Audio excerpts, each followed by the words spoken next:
काली काली महाकाली इंद्र की बेटी ब्रह्म की साली, बताओ किसकी होगी ये दिवाली? सिंघम अगेन या भूल भुलैया 3? योगीपीडिया पे मिलेगा इसका आंसर एकदम फ्री। हेलो, मेरा नाम है योगी और हमारी मुलाकात बार बार होगी। तो 1 नवंबर को आ रही है दो बड़ी एंड मोस्ट एंटिसिपेटेड मूवीज का सीक्वल, नहीं थ्रीक्वल, रोहित शेट्टी के कॉप यूनिवर्स से सिंघम अगेन और हॉरर कॉमेडी के ओजी भूल भुलैया, जो स्त्री से भी पहले हॉरर कॉमेडी में अपना झंडा गाड़ चुके थे, उसका भी आ रहा है third part, Kartik Aaryan starrer Bhool Bhulaiyaa 3। वैसे देखा जाए तो सिंघम अगेन और भूल भुलैया 3 में एज सच कुछ कंपैरिजन नहीं है। एक है रोहित शेट्टी की एक्शन मास मसाला मूवी, दूसरी है अनीस बज्मी की हॉरर कॉमेडी। दोनों के जॉनरा अलग अलग है, पर दोनों की फ्रेंचाइजी वैल्यू भी बहुत बड़ी है। और दोनों में एक सिमिलरिटी भी है कि दोनों फ्रेंचाइजी की मूवीज में स्टोरी लाइन बहुत ही सिंपल है, कोई ज्यादा दिमाग लगाने की जरूरत नहीं है। और दोनों मूवी फ्रेंचाइजी फैमिली फ्रेंडली भी होती है और इसीलिए दोनों की ऑडियंस भी बहुत ज्यादा है। इवन आप बुक माई शो पे इंटरेस्ट चेक करोगे तो दोनों के इंटरेस्ट रेट ऑलमोस्ट सेम है। तो सिंघम वर्सेस भूल भुलैया में कोई जीते या ना जीते, दोनों 100% कमाएंगी फॉर श्योर। लेकिन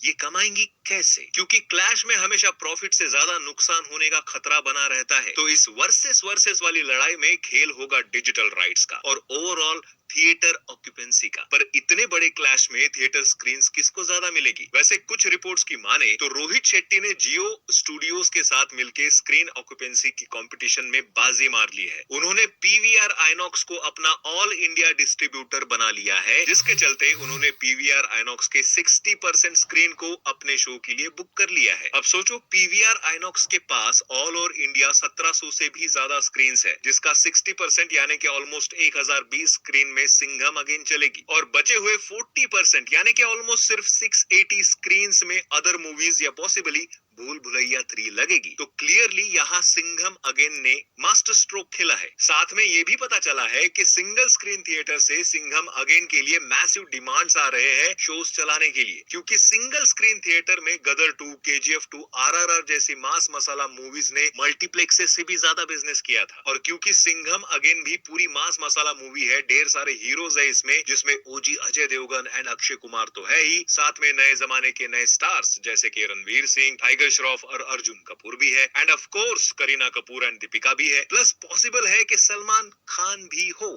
चुलबुल पांडे, तो इस सबका कल्ट फैन बेस टूट पड़ेगा अपने फेवरेट स्टार को बड़े पर्दे पर देखने के लिए और उनके परफॉर्मेंस को एंजॉय करने के लिए। तो चाहे क्लैश कैसा भी हो, सिंघम अगेन ने कमर तो कस ली है ऑल इंडिया लेवल पर अपने स्टार मेरिट्स, फ्रेंचाइजी वैल्यू और तगड़े डिस्ट्रीब्यूशन पार्टनर को साथ में जोड़ के। लेकिन अगर बात भूल भुलैया 3 की करे तो उन्होंने भी कोई कसर नहीं छोड़ी है भाई। ए फिल्म डिस्ट्रीब्यूशन, जो ऑफिशियली भूल भुलैया 3 के डिस्ट्रीब्यूटर है, जिन्होंने इस साल कल की 2898 एडी, देवरा पार्ट 1 जैसी पैन इंडिया मूवी डिस्ट्रीब्यूट की है, और अब भूल भुलैया 3, पुष्पा 2 और गेम चेंजर की डिस्ट्रीब्यूशन डील भी उनके पास है। उन्होंने एक जॉइंट ऑफर दी है सभी सिंगल स्क्रीन और नॉन नेशनल थिएटर चेन्स जैसे कि Cinepolis, Miraj cinemas, Movie Max और भी कई सारे थिएटर्स को, कि अगर भूल भुलैया 3 दिखाओगे तो पुष्पा 2 की भी डील मिलेगी। और भाई पुष्पा 2 को कौन अपने थिएटर में नहीं लगाना चाहेगा भाई। और अनिल थड़ानी, जो ए डिस्ट्रीब्यूशन के ओनर है, उनका मानना है कि ये स्ट्रेटेजी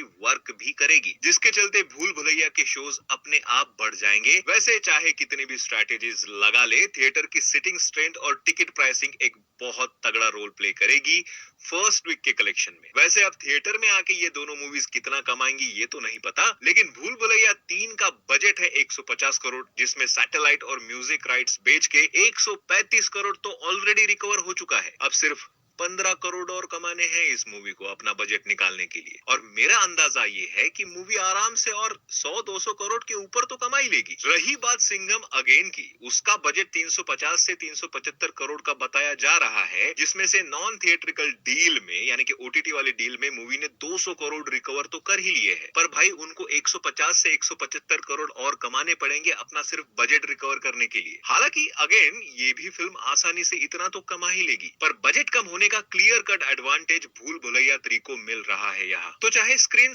कम हो भूल भुलैया 3 के पास, मूवी ऑलरेडी कलेक्शन में अगर परसेंटेज वाइज बात करें तो 90% कमा चुकी है। और सिंघम अगेन अभी भी कमाई के मामले में 55-60% पर ही है। उनके बजट के अकॉर्डिंग। अब आप ही समझ जाओ कि कौन अपर हैंड के साथ क्लैश में उतर रहा है। खैर आई गेस मैंने तो अपना इनिशियल एनालिसिस दे दिया है आपको। मैं तो दोनों मूवीज के लिए एक्साइटेड हूँ थिएटर में देखने के लिए, और मैं उन 60% जनता से बात नहीं कर रहा जो मूवी को डाउनलोड करके देखती है।